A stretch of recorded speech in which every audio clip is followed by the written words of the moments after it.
All right, hey, Mr. Stromberg here. Today we're going to be talking about three artists who really pushed art forward in amazing ways in the latter half of the 1800s. Three artists that we call post-impressionist artists. We've been talking recently about Impressionism, particularly how artists in France really advanced art past what was considered uh, fashionable by the art establishment, right? And they embraced flatness from Japanese art, and they pushed art into new territories, and they were creating modernism. Well, today we're going to talk about artists that are called post-impressionists. That is, they took it to the next level. They pushed color further than any artists had ever pushed it before, and in doing so, kind of became the godfathers of modern art in a lot of ways. We're getting into some pretty well-known pieces of art and famous artists here that you may have heard of as well. So I hope you enjoy the talk today about these three artists that we see here. We have Vincent van Gogh, Paul Gauguin, and Georges Seurat. We'll talk individually about all three of these in the next 40 minutes or so. So the best way to talk about what these artists were doing in terms of color is to think about the way that color actually works in your brain. One of the best ways that I think about this, and I often ask my students this during this lecture, is what would happen if you went into the hospital, okay? And you were admitted to the hospital, and you laid in your hospital bed, and you looked around the room that they placed you in, and the room was incredibly bright red. Everything in the room was red. How would that make you feel? It would probably make you extremely uneasy. Obviously, red has a connection to blood, but also to all kinds of other feelings that are activated in your brain when you see a bright color red. There's a reason why a hospital room is white, because it's sterile, it's clean, and it's bright. But also you'll see rooms that are often pastel or Easter egg type colors. Those are meant to calm and to soothe you. That is, colors play on our brains in interesting ways. Psychologists can actually hook up nodes to the human brain or look at brains in a scanner, right, and then flash colors in front of the subject's eyes and see which parts of the brain activate. And as it turns out, there's a whole psychology to color. Color actually makes you feel, activates parts of your brain. There's actually a whole job called, or whole career path of color therapy. I've had students over the years who've had this before, and maybe some of you had as well, where you use color and describe how it makes you feel. I found these slides here, but these are interesting. These come from an art and psychology website. But you can see here how red, okay, is the color of passion and drama. Emotion, it actually activates the parts of your brain that show excitement, energy, passion, courage, attention. It's also, synonymous with desire. So when you see hearts on Valentine's Day, that's a good reason why they're red, right?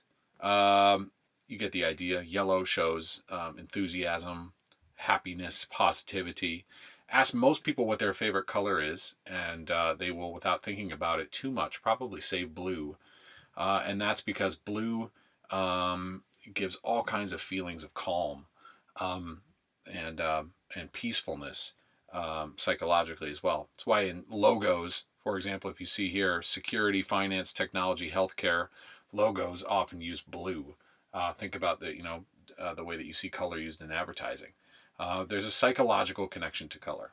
Well, our first artist today, arguably one of the most famous artists who've ever lived, had all kinds of things that he discovered about the psychology of color and the way that it worked, because he painted purely from the heart.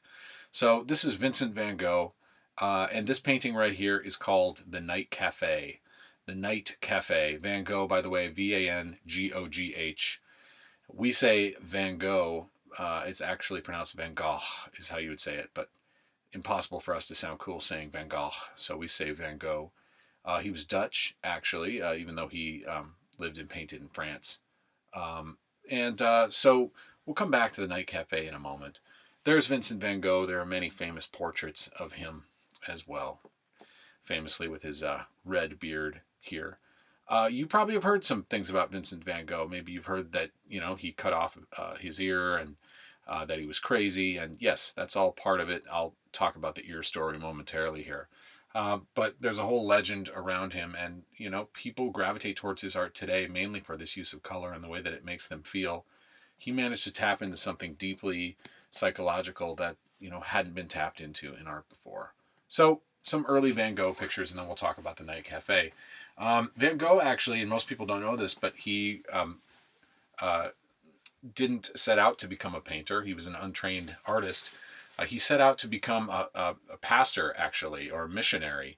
What he wanted to do was go to Belgium, to these dirt poor areas where they were refining coal, and there were a lot of poor people. And he wanted to work on behalf of the church, but was told pretty early on by the church that he wasn't wanted. In other words, if you're going to send somebody out on behalf of the church to serve poor people, which is what Vincent wanted to do, what he aspired to do, you better make sure that that person is going to represent the church well. And even early on, he had showed erratic behavior, and just it was determined that he wasn't going to be allowed to go do that. So instead, he took up painting, and here's one of his early painters called the Potato Eaters, and you can see how in this painting it's very dingy and dark, kind of the absence of color, right? But almost these cartoonish type people eating their potatoes here by this dingy oil lamp. Or an early picture of his boots here. Vincent van Gogh had mental illness, and it's debated today which one he actually had. He was not a schizophrenic. He was probably bipolar. And we know this because he wrote letters to his brother almost every day, and you can kind of see his mood swings from day to day. And some days he's on top of the world, feeling great, painting multiple paintings a day, and others he's deeply down in the dumps. Anyway, he had wild mood swings, and this, of course, many decades before there were medications for these sort of things. I mean, at this time, what happens if you show erratic behavior, or you're deemed to be mad? They send you away to an asylum, which is basically a place where you live in a padded room so that you won't hurt yourself, and you just have to stay there. And it's a really awful thing. In fact, I mean, people were sent to asylums, even up to 50 years ago, and just kind of locked away, because what do you do with someone who's going to harm themselves or have erratic behavior? Well, Vincent van Gogh had a brother named Theo, who was a financier in Paris, and he didn't want to see his brother get sent away to an asylum. So they had an arrangement. Vincent can go live a quiet life in the countryside. He can have someone to help keep his house clean and give him food and everything. And he can paint. And in exchange, he'll send these paintings to his brother in Paris. And hopefully, his brother can sell a few of these paintings to make some money. That was the idea anyway. It backfired enormously during his lifetime, because he did not sell a painting. And as we'll talk about in a couple minutes here, died believing he was a total failure, which is so incredibly sad and ironic, considering today his paintings would sell in excess of $100 million when they come up for auction.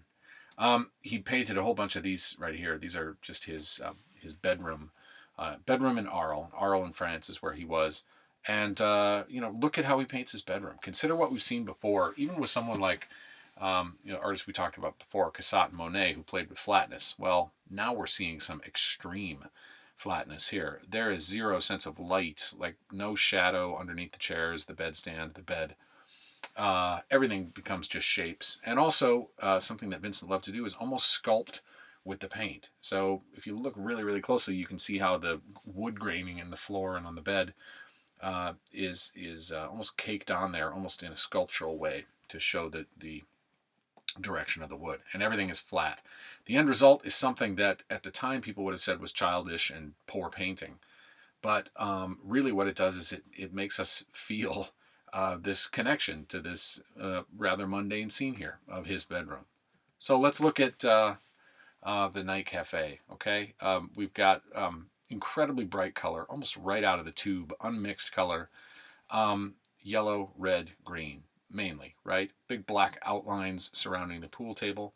Look at the way that he shows the people with just kind of squiggles of paint. I mean, in some way you can understand why he would have been ridiculed by people who felt that they had a corner on how you're supposed to paint, because this doesn't conform to that at all. And of course, to take your colors right out of the tube and not mix them just shows that you are an amateur, that you don't know what you're doing. Um, Fascinating here the way that he paints these lanterns. Look at these three lanterns hanging from the ceiling in this dingy nighttime bar cafe here with the pool table here. The lanterns. It almost looks like the light is emanating out from the light there with these squiggles that he paints. And it's been actually theorized that he probably had lead poisoning from the lead in his paint. And one of the telltale signs that you have lead poisoning is when you stare at lights, you see a halo around lights because a film develops on your eyes as a result of the lead poisoning. And so this, may have been actually similar to what he would have seen. In any case, super thick paint. Sometimes his paint is caked on there upwards of half an inch thick. So when you see them in person, there's actually little shadows from the paint. An incredibly bright, brilliant color, so that this dingy, nighttime bar appears much more vibrant and interesting and emotionally affecting when we talk about the brightness of those colors, right? Than if it was painted in a hyper realistic way with light and shadow and the rest. Here's the night cafe, but seen from the outside. This is a scene that apparently, if you go to Arles today in the summertime, it looks very similar today. But just the brilliance of that blue, okay, in the sky there with the stars. Notice those stars, not exactly, realistic, just, polka dots up there in the sky against that yellow from the light under the awning. Highly, just very bright, in your face, beautiful painting that makes you feel a connection to the colors. Vincent van Gogh loved to paint in almost in patterns and swirls, so that there is somewhat of an optical art effect. If you look close, they actually can sometimes appear like they're moving in your vision a little bit. So here's his cypress trees, and you can see how the shape of the tree, echoes the shape of the way that he shows the swirls of the clouds in the background, the mountain range, and that the grass in the foreground there. So it all kind of appears to be swirling or moving or tied together that way. Here's his famous sower. You can see the same thing with the sun in the distance, right? How he paints the light rays actually bursting out of the sun. Van Gogh's irises. For a long time, this was the most famous painting that ever sold at auction. I believe it sold in the 1980s. Now it's been surpassed many times over by other works. But, such a strange viewpoint here. Looking down, kind of at an odd angle towards the flowers in the garden. Just imagine Vincent every day going out and painting, out in nature, working hard, right? And painting in his own way. Remember, he was an untrained painter. So he looked at what he saw, and he painted it the best that he could in ways that, he tried to harness that feeling. There's a definite connection between, his own way, unique way that he saw the world and the beauty that he saw in it and the way that he painted as well, which is extremely different from other artists that we've looked at here. And of course, he's breaking all the rules because he doesn't really care about the rules. He just paints what he sees and what he feels. Famous image here, Van Gogh's sunflowers as well. And to look close at some of the sunflowers there, he actually, he sculpted the paint almost like little spikes of the seeds of the inside of the sunflower there. So they do have a sculptural quality to the way that the paint is applied. No sense of light on the ground. The foreground there is just this yellow bar, right? Two of the most interesting paintings to look at and compare would be this one, which maybe you have seen. It's at the Minneapolis Institute of Arts. It's actually one of their prize paintings. But he painted this very close in time to this right here, which is arguably his most famous painting, The Starry Night. Back to the olive groves, again, over at the Minneapolis Institute. I would encourage you to go over there sometime, get up real close to it, as close as they can, as close as you can to it. You can see how thick the paint is. You can find the spot in Arles today where he painted this. So he painted it outside, and he's trying to paint that hot summer afternoon, with the sun beating down here, the strange shadows that it creates from the olive trees on the ground. Look at those shadows, very odd. It's hard to see exactly kind of what he was trying to go for there. But again, emotionally affecting, everything swirling, pulsing, moving, bright, brilliant, emotional color that he paints with. And then contrast that to this. One of the articles I read said that this painting kind of created modern art in a lot of ways. And it's a decent point because Here he's painting outside in nature, correct? Well, we know that he's not painting outside in nature in this picture because, first of all, it's a nighttime scene and it's too dark. You can't see your colors in order to mix at night. So, in other words, he's gone outside. He's probably looked up at a brilliant night sky. And maybe you've had this experience of walking out and seeing an incredibly beautiful sky full of stars and the moon and, maybe even the northern lights and having your breath kind of taken away by that. That's basically what he's seen here. And then he's brought it inside here, or perhaps painted it the next day with natural light. And he's trying to capture the feeling of what it feels like to be under that sky. If you don't believe me that, this is what he feels and not what he's seen, just consider how weird the picture is. What's going on with that mountain range in the background? What's with that big green, kind of effervescent green bar along the horizon line there? That night sky, there is no night sky that looks exactly like that. Yes, you could say it's the Milky Way, or you could say it's the stars or whatever, but it doesn't, right? Look, there's a moon, but then the other stars are shining far too largely, and compared to the size of the moon, everything's meant to be twirling, swirling together, blinking. A night sky does not look like that, but it feels 100% like that. What he's managed to do is capture the wonder of looking up, in awestruck wonder at a gorgeous night sky. That's why this painting, when people see it today, it still takes their breath away. So Vincent van Gogh had figured out how to paint in a way that showed the wonder and beauty with which he saw the world. He painted purely from the heart. Now, we need to talk about the ear episode and what everybody seems to know about him, right? That he was crazy. We talked about that, and that he cut his ear. Well, here's what actually happened. There's another artist. He's actually the next artist we're going to talk about, Paul Gauguin. The two of them attempted to work together, and they were a pretty toxic relationship. They could not have been more different than each other. And in the end, they came to an argument, and Gauguin said, "That's it, I'm leaving." And so Gauguin left, and Vincent van Gogh went into the village, probably in the moments of deepest, darkest despair. Remember, he had not sold a painting because he really didn't during his lifetime. Thinking he was an abject failure, in the lowest of low spots, he staggered into town to the town brothel and delivered an envelope to one of the ladies at the brothel, who he had some affections for, and she opened it, and inside was a small piece of his earlobe. Now, this is, it's a horrible story, and one that he was really embarrassed about. There actually is a psychological condition named after him where, people in the strangest and rarest of circumstances will do crazy things to harm themselves like that, almost as a plea for attention. He was embarrassed about it. He spent a few weeks in the hospital there in town, and word got out, and rumors started that he'd cut off his whole ear, that he'd cut off his whole face, and, So here he is, self-portrait with bandaged ear is what it's called. He's got a bandage over top of his ear, and he's looking at us sort of like, yeah, I was a moron, I shouldn't have done that. So painted in the weeks afterwards. I want you to look behind his head right there on the wall. I don't know if you can see, but there's a Japanese print on the wall right there with Mount Fuji in the distance. So, in case you need reminding of the importance of Japanese art to French artists, there you go.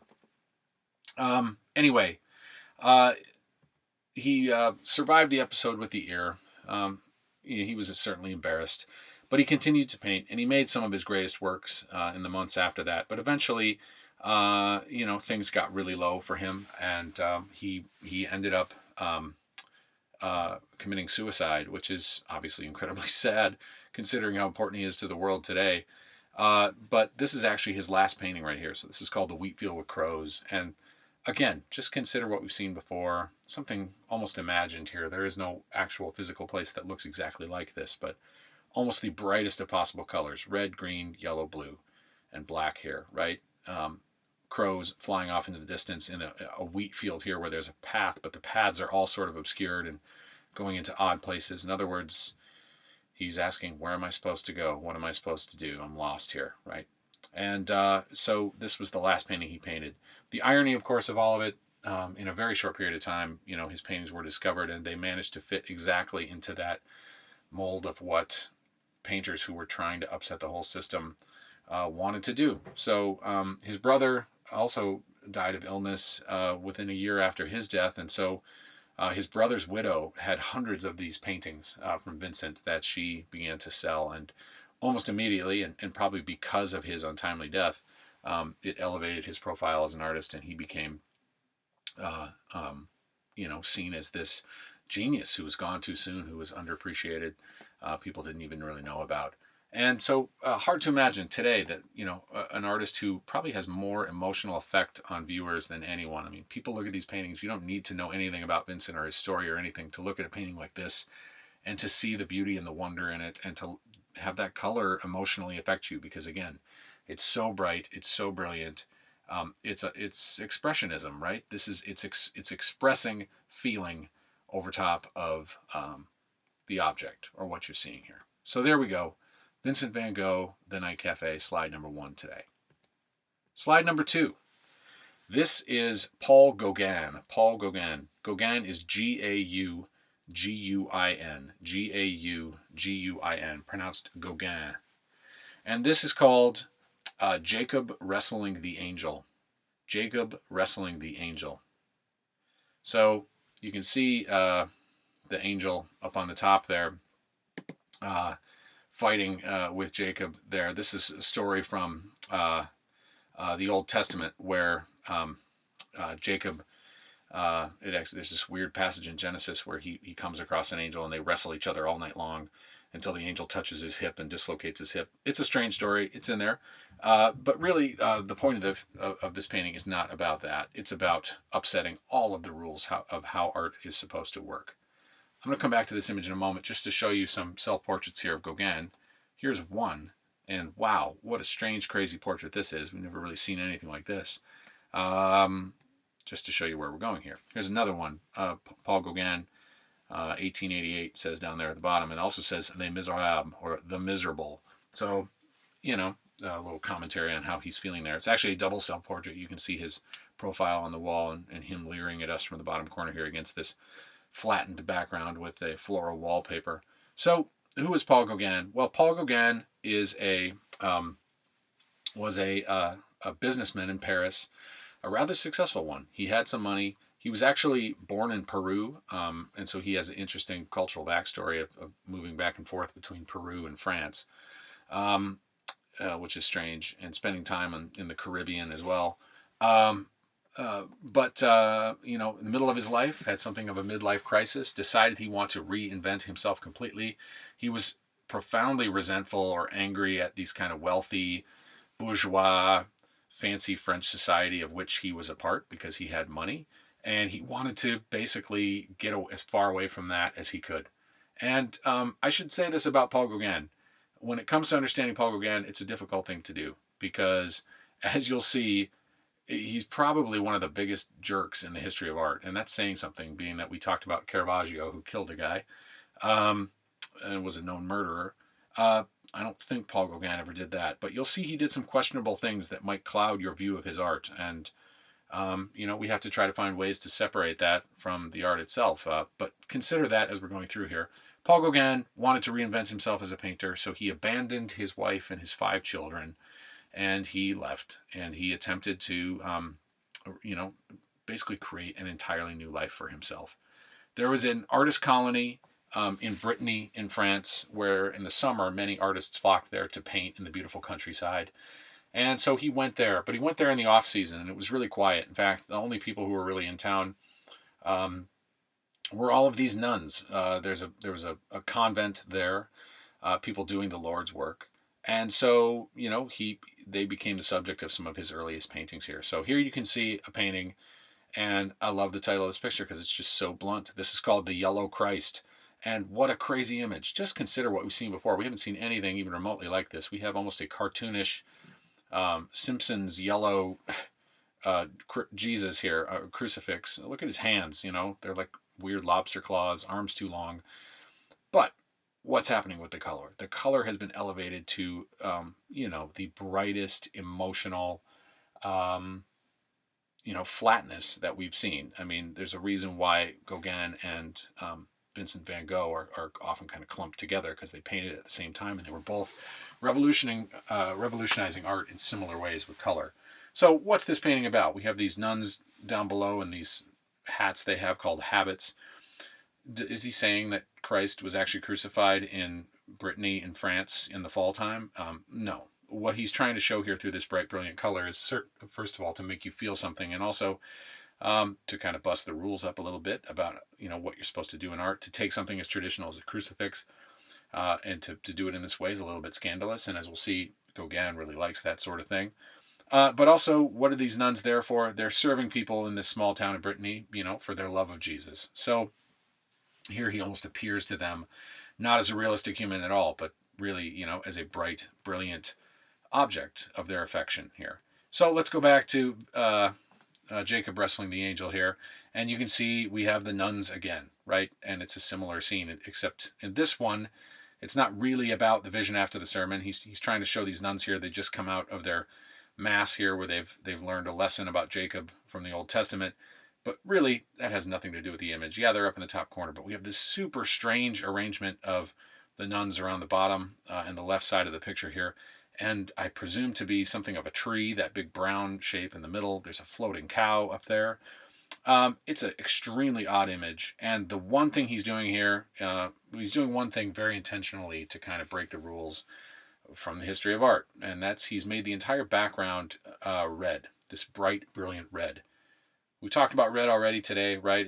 It's a deep, emotionally connecting color anyway. But also red is flat. It really stands out as something that flattens out space. It tends to pop out at your eyes rather than going back. And so one of the main rules you're supposed to do as a painter is to never, ever, ever show bright, brilliant red for things in the distance. Things in the distance get hazy and blue, right? We've talked about that with atmospheric haze. Not so. Now it's bright, brilliant red. So the whole background is intentionally... He's intentionally broken this really important rule to painting. You don't put bright, brilliant colors in the distance. He's intentionally trying to flatten out this picture as much as possible, and doing it in kind of a scandalous, strange way here. Here we have a picture of one artist painted of another super famous artist painting one of his most famous pictures. This is Gauguin painting Vincent van Gogh, who's painting his sunflowers. So what a crazy image. I mentioned when I talked about Vincent van Gogh that the two of them tried to paint together. They became aware of each other and attempted to, Van Gogh invited Gauguin to come to Arles where he was, and the thought was that they could paint together and maybe kind of start a two-person movement because they were both seen as outcasts. They couldn't sell any of their work. They were laughed at. So the two of them tried to paint together. Again, could not possibly be more different, and things exploded between the two, and that's when Vincent, had the ear episode. Gauguin left and decided he needed to get as far away from France as possible. So he boarded a boat to Tahiti. Tahiti, a gorgeous island in the South Pacific, about the opposite side of the world from France. It's part of what's called French Polynesia. So it, was a French territory at the time.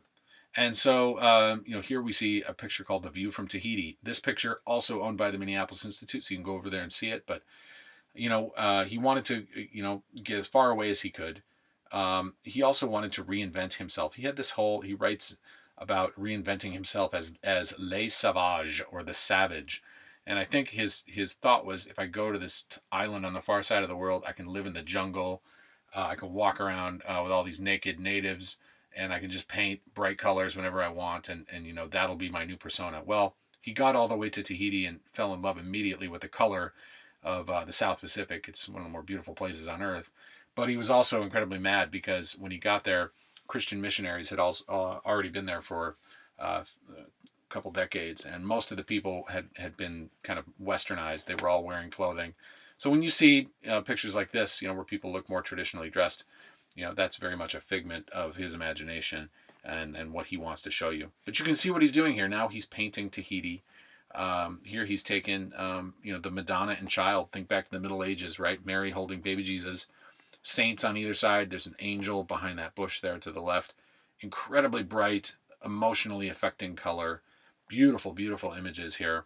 And he's painting, again, from what he feels rather than what he sees, because he has not just disdain for the art establishment, but pure hatred for anybody who's going to tell him what to do. He's going to break all the rules if he can. We'll go quick through some of these here. You get the idea. But Gauguin went back and forth to Tahiti a few times. And actually today there's a huge cruise ship that goes to Tahiti called the Gauguin, and he's buried on Tahiti. One of the things that makes his life problematic and difficult is when he got there, he remarried. And he married a 13-year-old girl. So yikes. That's hard to reconcile and to figure out different times. And also, this is Paul Gauguin we're talking about here. He doesn't care what he's supposed to do or not do.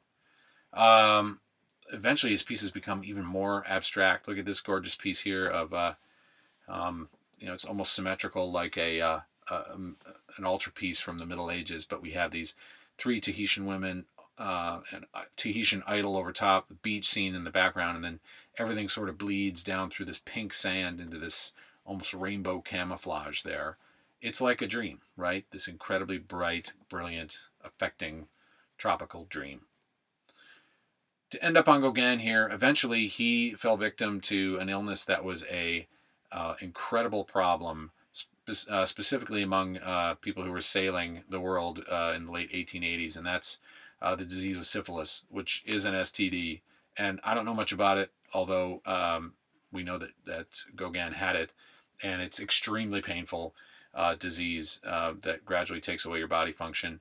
And so by the time he came back to Tahiti the third time, again, believing he's an abstract failure as an artist and that the world, hasn't learned about his genius yet, he basically, is at the end of his life. And so this is actually the last painting he painted here. And it's a beautiful painting. You can see the title up in the top left there, and that little yellow squiggle at the top. He's actually written the title on there. It says, who are we, where are we from, and where are we going, right? In other words, what's the meaning of life is what you could translate that as. And so it actually reads not from left to right, but right to left. There's a baby or an infant there at the right to young age, and then into the center we have middle age, and then it goes all the way to the left where we see an elderly woman there on the side. So he's painted these figures, to kind of, discuss the life cycle here, all presided over by this Tahitian idol in the background and this beautifully kind of simplified, bright, brilliant jungle forest. In any case, he's buried there in Tahiti, and, he was someone who, like Vincent van Gogh, pushed color to places it had never been pushed before, color in areas of flatness. And that's why he's dubbed a post-impressionist painter. And again, it makes it tricky because when you have someone who, in their own lifetime, made some pretty poor decisions and did the kinds of things that are culturally extremely unacceptable, like, being in your 50s and marrying a teenager, or just think of any number of celebrities in the last couple of years who've, it's come out that they did horrible things. How do you reconcile the importance of someone's work versus the personal decisions they made? Do you just toss it all out, or do you somehow try to separate the two? I actually don't have the answer. I have a difficult time accepting Paul Gauguin, the person, but it's kind of hard to not look at, the bright brilliance of his work and the way that it impacted art going forward and say, you can't just toss it all out and say it's not important. That's the tricky thing with Paul Gauguin. Let's talk about one more artist today, the last couple minutes we have together. So this is Georges Seurat. Georges Seurat, or George Seurat. Seurat is Seurat. Seurat. Seurat is how it's pronounced. And the name of this piece is Sunday Afternoon. A Sunday Afternoon on the Isle, Isle, of Le Grand Jatte. Sunday Afternoon on the Isle of Le Grand Jatte. Le Grand Jatte is L-A, and then Grand, G-R-A-N-D, and Jatte is J-A-T-T-E. J-A-T-T-E. Sunday Afternoon on the Isle of Le Grand Jatte. So this is what you do, I guess, on a nice day. You have a boatman row you out to one of the islands in the Seine in Paris, and you bring your parasol to block out the sun, or your sun umbrella. Maybe you smoke a pipe like this gentleman on the grass on the bottom left. There's, bring the dog and a picnic there. Maybe you bring your pet monkey. You see how the lady with the purple dress has the giant, or has a little dog and then a monkey as well. Um, this is a bright, brilliant, emotionally connected color piece. And Seurat also considered, to be among the post-impressionist painters, people who were pushing the boundaries of what even the impressionists were doing in the late 1800s here. So maybe you've seen this picture before. It's at the Institute of Art in Chicago. And if you ever get to go down to Chicago, go to that museum. It's just one of the great museums in the world, in my opinion, and so many cool paintings to see. This one is huge. I believe it's 14 feet across or something like that. It's very large. And when you get right up close to it, you realize that it is literally made of millions and millions of little tiny colored dots. We'll talk more about it here in a second. But there's Seurat, by the way, in a picture. Seurat, part of a group of artists who are calling themselves the Pointillists. Okay, he's the leader of this group called the Pointillists. And you'll see this going forward in modern art. Artists tend to now they're branching off, and they're all taking art in new directions that have never been done before. I think one thing that Manet set into motion way back when he made his Luncheon on the Grass, if you remember talking about that, was this idea that art is rebellion, right? It's about looking at what's happened before and saying what hasn't been done and what can be done differently. Well, Seurat's part of a group that believes the history of art is going to be to paint in this way, not with brush strokes, but little dots of color.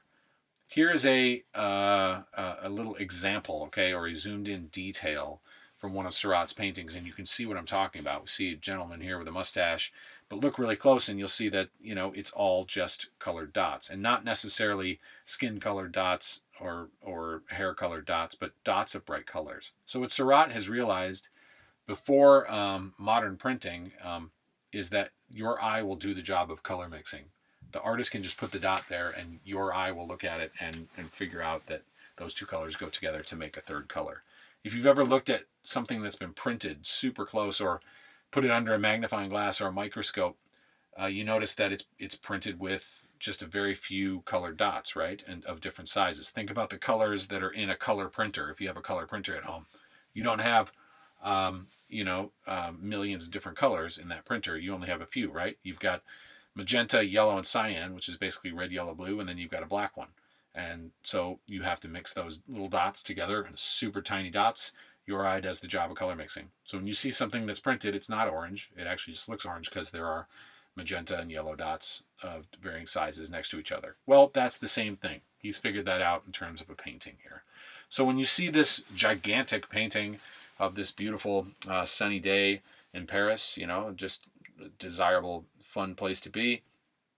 It not only does it have this bright, brilliant color and feel, there's that emotional draw through that, okay? But also, it almost pulses and moves when you look at it because there are no solid shapes. Everything's kind of fizzing. The best way to think about it, in seeing these paintings in person, is that they feel like that same effect you get when you crack open a fizzy beverage, right? And you get kind of the fizziness or the bubbles hitting your nose. It's kind of that feeling with your eyes. It kind of pulsates and moves, and it feels like it's fizzing. And that's because it's all kind of in motion and movement. So there's quite a lot in common with Van Gogh and what he was doing with swirling colors, and also certainly the bright colors of both Gauguin and Van Gogh. Let's look at a few more quickly here, and then we'll be done.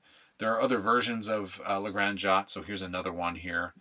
There are also various versions where he was studying and making studies for these large paintings. Seurat is definitely much more interested in color than he is in, light and shadow and reality as well. So to look at the way that he shows faces and everything, they often appear to be, quite simplified. It's more about getting the color correct and the feeling of that emotional color. So there are landscapes. There's a few of these over at the Minneapolis Institute as well, which you can check out next time you get to go there. Here's a piece called The Cirque, or The Circus, and look at this acrobat dancing on the back of a galloping horse.